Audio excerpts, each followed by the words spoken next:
It's time to build a Jerry.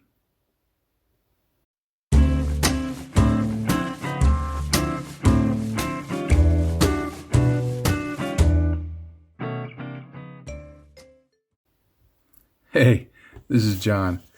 It's going to be machining Krieger time. I'm going to be doing this Jerry heavy armored fighting suit from Nitto. I'm not even sure. I'll just say Nitto, and if I'm wrong, let me know. Anyway, looks like this. It's just kind of a stompy thing with a dude in it, and it looks pretty cool. So this video is going to cover looking at the parts and doing some initial assembly and just talking about what I plan to do. And in the kit, you get this breakdown of the parts. It's kind of cool. It tells you what, if this were a real world thing, what the parts actually are. You know, exhaust pipe, silencer, cooler, so forth. That's kind of neat. Just because on a lot of these sci-fi kits, you know, you look at something like, what the heck is that? Well, this will tell you. You've got some suggested painting and marking guides here. I'm completely not going to be paying any attention to this. I'm going to go my own way, I guess you'd say. The instructions are very clear looking. Give good illustrations, call out the part numbers, very standard. Doesn't look like there should be any problem to follow. Doesn't seem to give any color call out guidance or anything like that, which is fine. I mean, this is machining Krieger. You can kind of, most people who build it know what the canon is. If you don't, or even if you do, you don't have to pay any attention to it. You can do your own thing. So yeah, looks pretty good though. All right, you get some clear parts for a side window, but there's a version that looks like it has an armored piece over that. I may use that. Haven't decided yet. The pilot figure, he doesn't look too bad, but the casting is not great. And depending on how the cockpit detail is, if I build it open cockpit, my thinking right now, because I've actually examined the parts a little bit already, my thinking right now is I will build it without the pilot in it so you can see the detail. But if I don't think I can squeeze out much detail from it as it is, I may just go with a buttoned up look and just focus on the painting and the weathering. I'll see as it goes along. This sprue contains the main portion of the body. It's 1/20th scale, so you can see, I mean, it's under my hand. That's going to be a pretty good sized model. And the casting is pretty nice. You can take a look at this part right here and see that it's got, you know, fairly nice level of a molding and detail built into that, good sculpting. So it's definitely, even though it's an older kit, it's definitely a fairly detailed one. Here's more interior parts, just showing some of the detail of things. There's the seat. You can see it's a fairly large seat. One of the guns right there. And there's the side consoles of the cockpit. I would hope in this scale there would have been a little more relief and a little more detail. Got to think about that. There's the instrument panel. Just more detail. One thing that's neat is they have some metal parts, which I'll show in here, some metal rod, and they give you these little templates for bending certain pieces that you'll need on the model. Now, I don't know if these parts are plastic alternatives or if they've provided some in plastic and some in metal. I'll have to look at that closer to see. If it's metal or plastic and these are the alternatives, I'm probably just going to go with the plastic and leave it at that. But again, as I go further into it, we'll see. All right, and here's the final sprue to look at. Again, very good casting. You know, these were scratch built kits originally, as I understand it. And sometimes as you look at the models, you can see that these clearly look like landing gear parts from some aircraft model. I'm not quite sure which one, but they look pretty familiar there. So that's kind of neat to be able to see that and see the origins of the kit. The kit comes with a small sheet of decals. These are kind of old and don't look real impressive. I probably won't use any or many of these because I have plenty of other more modern spares, not only from Machining Krieger, but from aircraft and Gunpla and Warhammer and everything else. So these may just get tossed. Another feature of Machining Krieger kits are these multimedia parts. This looks to be some kind of wire here, two different colors and sizes of wire. There's some screws, there's some little nuts, there's some polycap parts, there's this rubber sleeving. I may use it, but I don't like this stuff because to me, no matter what you do with it, it ends up looking very toy-like in the end. So I'm not real sure about that. These are the parts on one of these older Machining Krieger kits that I'm not a real huge fan of. But it is what it is. And then finally, here's some additional parts, just pieces of wire, nice mesh part right there.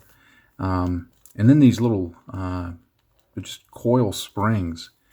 And I had never used these until I built the, I think it's pronounced Fliege kit from Nitto.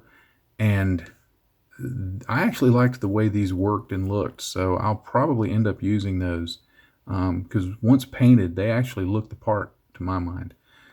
But that's the last of the parts. Okay, the first thing I want to do is I want to decide, do I want to have this as an open cockpit or just buttoned up? I'm not sure how the detail is going to look. I could go in and scratch build some stuff, but I've just never been enamored with scratch building and adding detail. I can do it. I've done it. I tend to take way too long to do it because I keep adding things and adjusting things, and I get in the end it will usually look cool, and I'm not real happy about the process because I feel like, you know, well, that was a waste of time. Anyway, what I'm going to do is I'm going to get these parts, some of the parts together. I'm going to dry fit them together, and I'm just going to skip forward to this step and just get the cockpit itself, the tub inside the halves of, I guess you'd say, the fuselage, the body, and just get those inside of it, just so that I can see, okay, how much is going to be seen, how's it going to look, would it be worth it to do maybe just a little bit of scratch build, just add a little bit here and there, because I'm not going to have the pilot, it won't cover up a lot of it, but like I said, I don't like the look of that pilot. I just think the sculpting is just really kind of poor, so I'm not going to use him. So let me get those parts together and I'll show you basically how I determine whether I'm going to go ahead and proceed with it. Okay, after a little bit of struggle, I got it together enough to let me determine how I want to do it. I actually was having to, it fell out, but there's a back wall that goes in, back firewall that goes in here that has since fell out, and I decided for the purposes of video, it doesn't matter if it's there or not. But what I've seen is if I put in the armored window pieces, so you can't look in through there, you're only going to be able to look in through here. And despite the fact that the side walls in the cockpit just kind of go off into nothing, and there's not much detail there, if I painted a very dark color, like a German gray color, and then just do some detail painting and some dry brushing, and just try to be a little bit clever with it, I don't think it'll look too bad, so that I can leave the hatch open, and it'll just, or at least leave it so that you can take it off or set it on, because eventually I'll try and sell this, and so I'll leave that up to the eventual owner. But I think I will go ahead and do the interior and just see. I think it'll look okay. It's not great, but I think it'll work. Okay, with the fate of the cockpit determined, I'm going to go ahead and continue to pre-assemble everything that I can that won't hinder painting. So there's probably quite a few steps that I can do. I can see that I can do quite a bit of the main fuselage assembly. I'll go through and do some gun assembly. I think I can get in some of the legs and other things. So let me proceed with that, and I'll show you where I end up and what the next steps will be in this video. Okay, I've got a lot of parts pre-assembled. It took several hours to do this.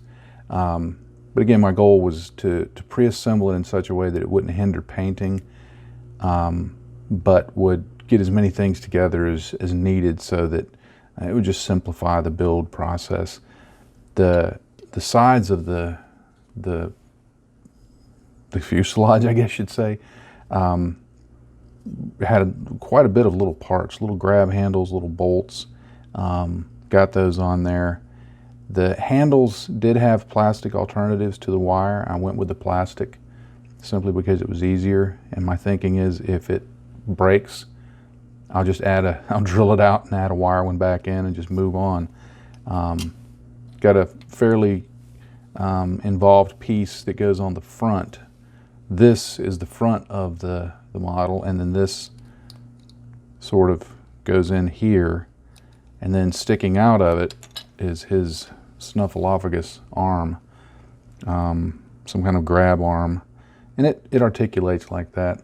There's supposed to be a rubber sleeve over it, but I don't like that rubber sleeve, so I've got an idea for how I want to cover that I think will be a little more military in its application.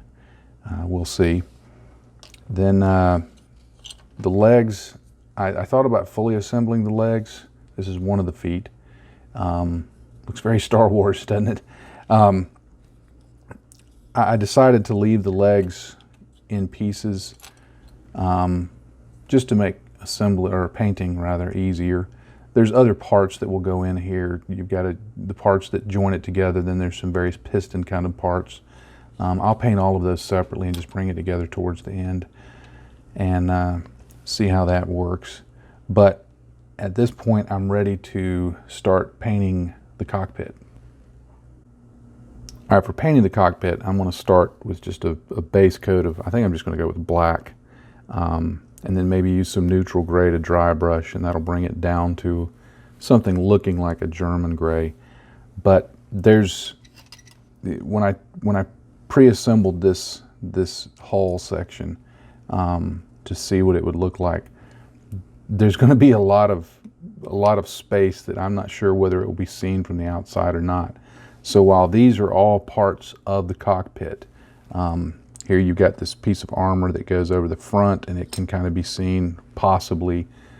This is like the forward firewall.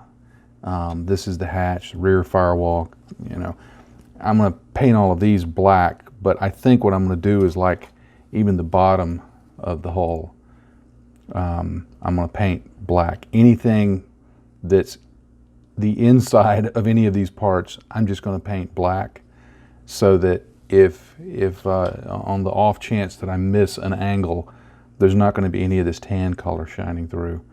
But I'll get this painted black and then show you what that looks like and proceed with painting the cockpit. The cockpit was base painted with a AK Interactive flat black. It's an acrylic paint, rather a lacquer paint, and it's very, very flat. I like it a lot, and use it in quite a few things for just basing. I decided to dry brush over it with my big fat dry brush, using Vallejo Model Color German Gray. The German Gray will help bring out the highlights, and against that very flat black will definitely stand out, but it's not going to be as stark as, say, using a neutral gray or a sky gray would be. I wanted to go back later and add some additional highlights over this, so I wanted some distinction. My goal in dry brushing was to basically get everything looking kind of like a worn RLM 66. So that was the thinking behind starting with flat black and then going in with the German gray. I wanted to build in just a little bit of almost a pre-weathered appearance, because I'll go back later and add in some chipping as I go further into the build. The instrument panel is not really going to be seen, but I decided to dry brush it anyway and paint it, just because sometimes I paint things simply because they're fun. It's the same way with this forward firewall. I didn't even bother taking out the ejector pin marks. It's not really going to be seen, and what little you see will just be the color of the foot pedals. So I was good with that. Way to go, guy. Alright, for detail painting, I wanted to use Vallejo Model Color Sky Gray, thinned with a little bit of airbrush thinner and some airbrush flow improver. And I just get a old brush, stir it together. I don't always use the same formula, I guess you'd say, for thinning, because it just depends on the application. One of my favorite brushes to use is this Army Painter Wargamer Regiment brush. It's no Series 7 by any regards, but it's a good brush and works very nicely. I'm painting this area here because I want to later go back in with some clear coats, but I want to have some lighter color established underneath so that clear coat will work better. And I'm okay that if it's a little bit random looking, because it's going to be a screen that's going to have some stuff on it, so that works. Now, as I'm painting these details, I don't worry too much about making small mistakes, because I can go back later and correct those with the black color, and also later washes will tighten up the edges on things also. I always paint the buttons on any cockpit element a light color, so that if I go back later and add red or green or blue or whatever over it, it'll show up much better. Painting those more primary colors against a black background really desaturates them. So by going against this lighter background, it'll help them stand out a little more. Painting cockpit details like this is just a matter of getting a brush that can hold a nice sharp point, and then just being careful about it and understanding you will make mistakes, and you can go back and clean them up later. There's no secret to it really, beyond just taking your time and having.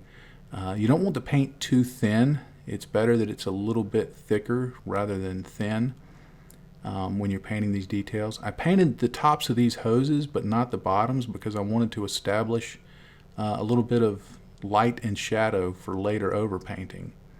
That's a handy little tip you can take to the bank there. Works nicely when you're doing brush painting.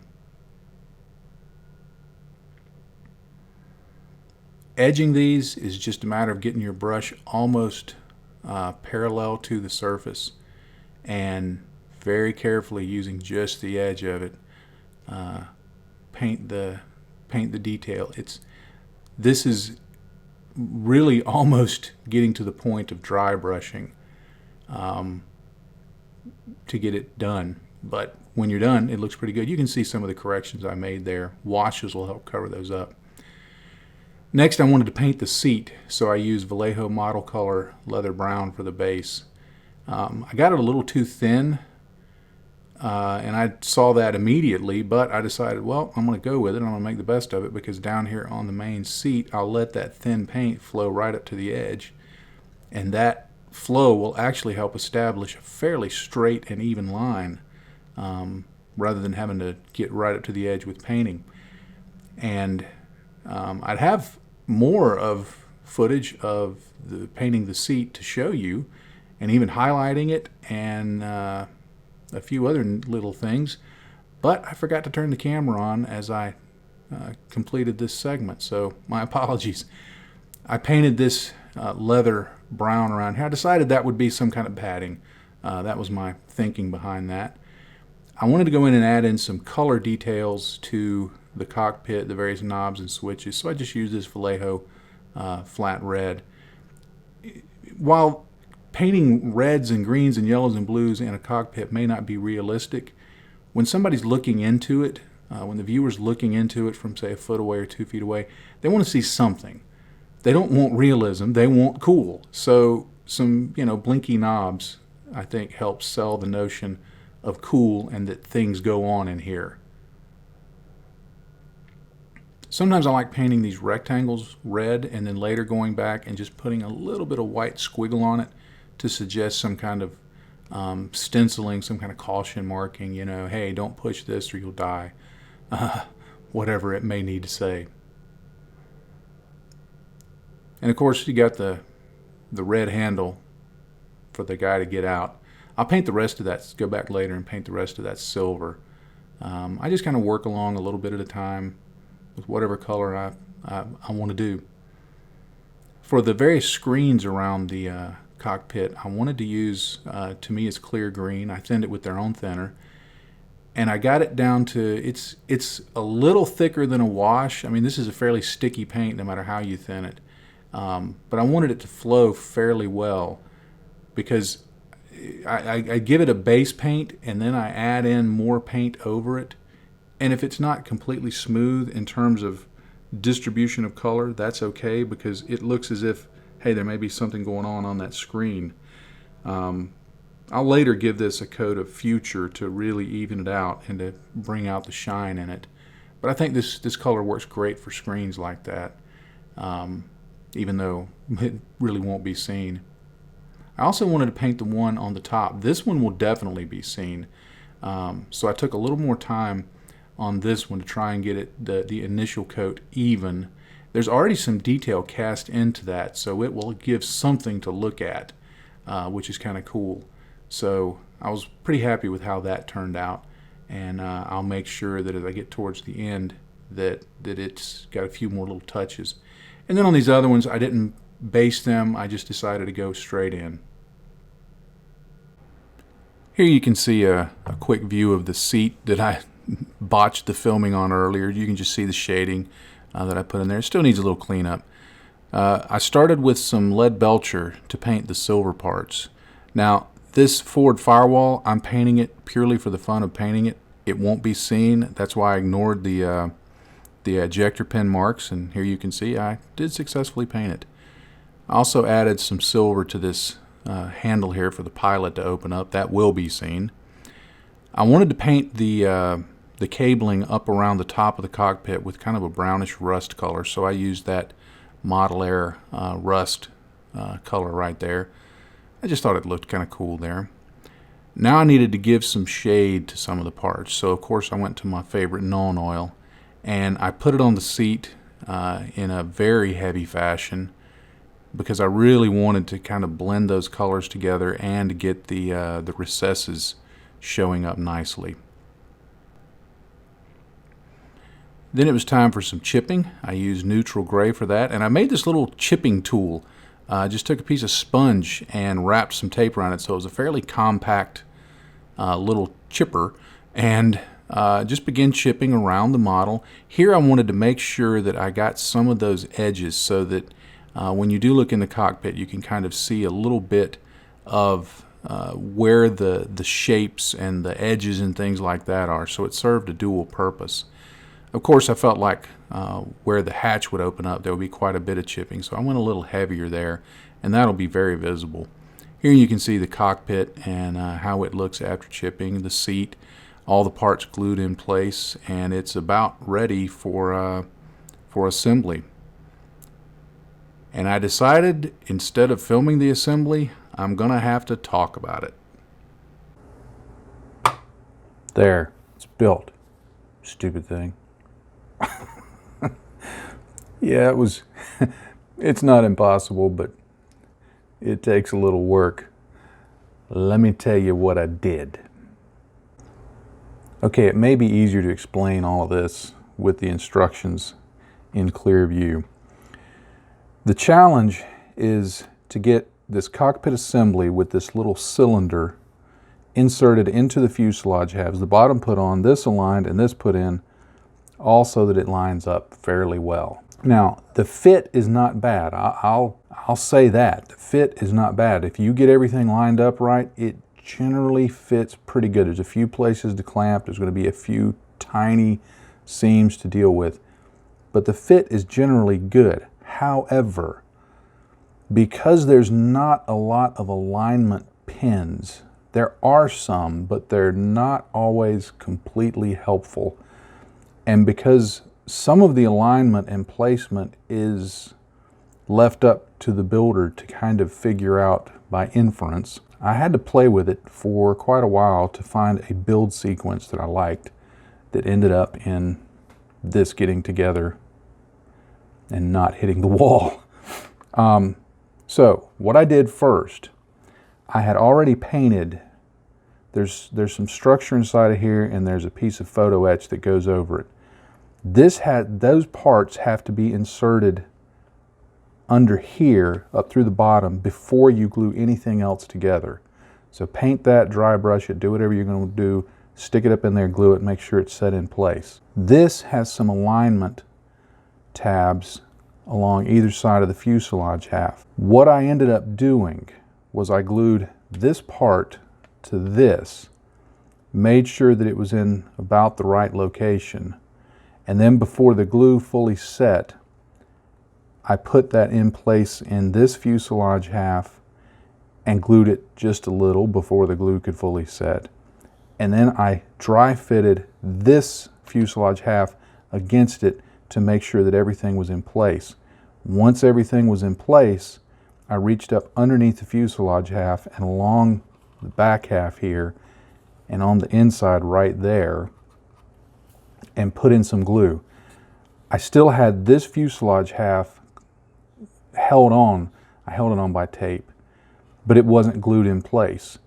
That allowed this piece right here and this piece right here to set inside of this fuselage half and get firmly established.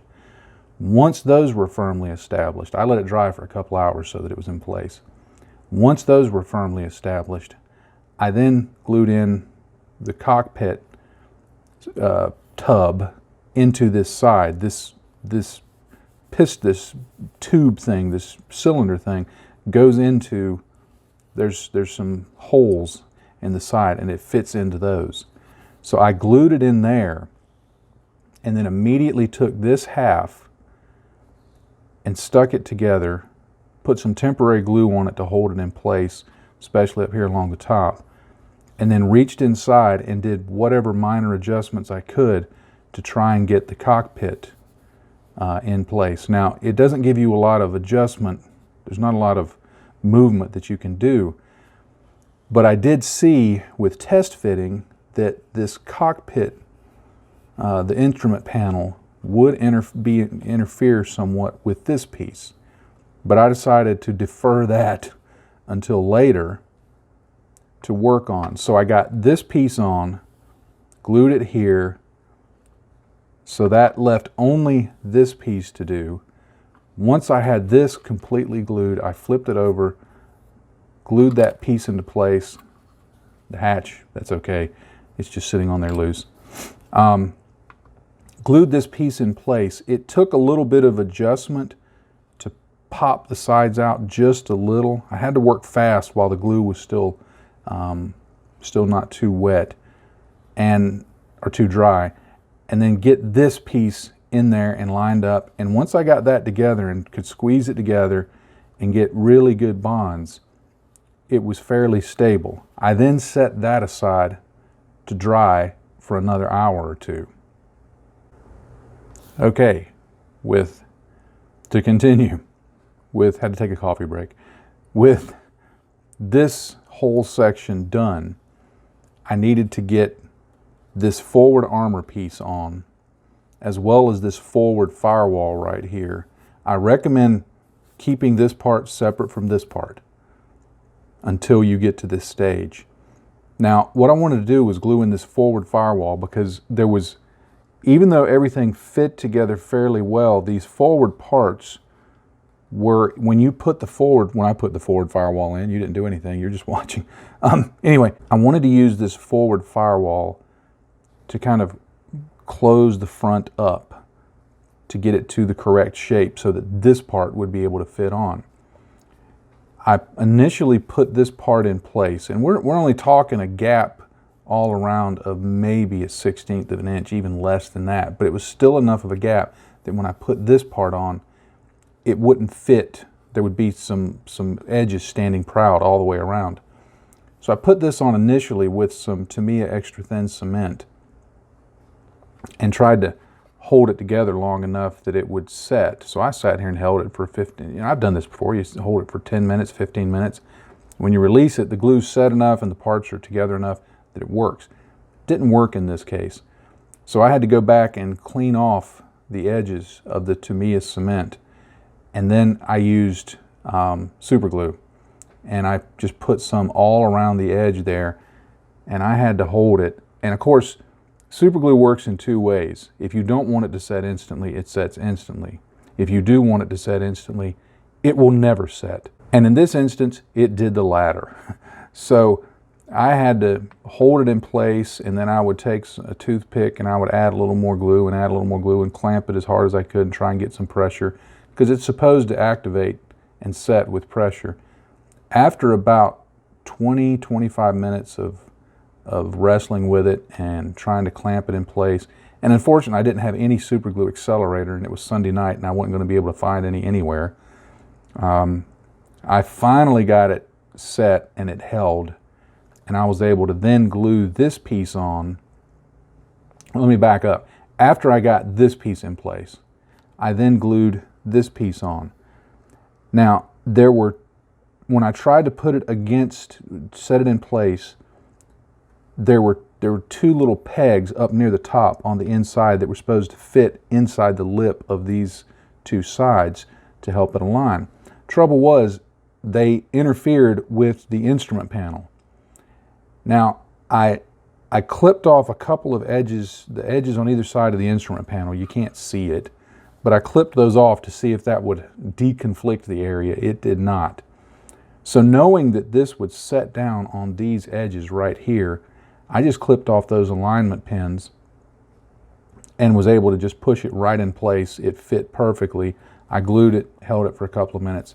It was good to go. With that in place, all I had to do at this point was set this front end on, and because I had gotten that firewall tightly glued inside here and had everything to the right shape, it fit right over it. Now, I'm probably going to go back and make this look like weld beads. I don't know if I want to do panel lines. I may do weld beads. I haven't really decided yet, but that'll be in the future. But you can get this together. I mean, it's right there. There's no doubt you can get it together, but it does take a lot of test fitting, a lot of strategery, a lot of tape to try different scenarios, and then just a lot of just finagling, moving it around after it's in place, creative use of glues and clamps, and then the willingness to just sit and hold it like this, sometimes for half an hour, to get it all in place. But it does go together. Okay, what you see here are the major assemblies that I'm left with. I think I'm going to call this video done for this part one of this build, because I'm going to need to set it aside. I like, after I've glued together something that really has trouble holding together, I like to let it set for several days, because Tamiya glue can actually take a little while to dry. I mean, to get fully cured. So I want to let that dry a little bit. These are the major subcomponents that I've got it assembled to, and that will receive priming and base painting and all of that. There's still quite a lot of little parts, little tubes and hoses and handles and lumps and bumps to go on, but I'll do those kind of as it rolls along, because there's going to need to be a lot of handling done between now and then. I'm not sure if I'll paint the legs and then assemble them, or if I'll just prime them and then assemble them, I'm not real sure. I'll make a decision on that after some test fitting down the road. But I think this is enough to cover in this episode. So, like I said, I think we'll call it a day on this one. As always, thank you so much for being a patron. This is a Patreon exclusive video, so please don't share this link to the link to the YouTube video. If you would like to share this with someone, and I would be grateful if you would, please share the link to the Patreon page so that hopefully they'll sign up as a patron. I would love to grow.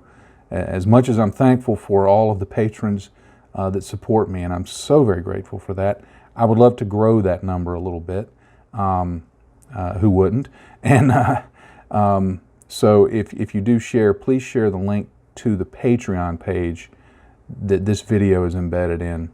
But if you're building this, hopefully this will help you as you move along. If you've already built this and want to leave some comments on the Patreon page, I would love to read those and talk to you about your build. And with all that said, happy day to you, friends. Bye-bye.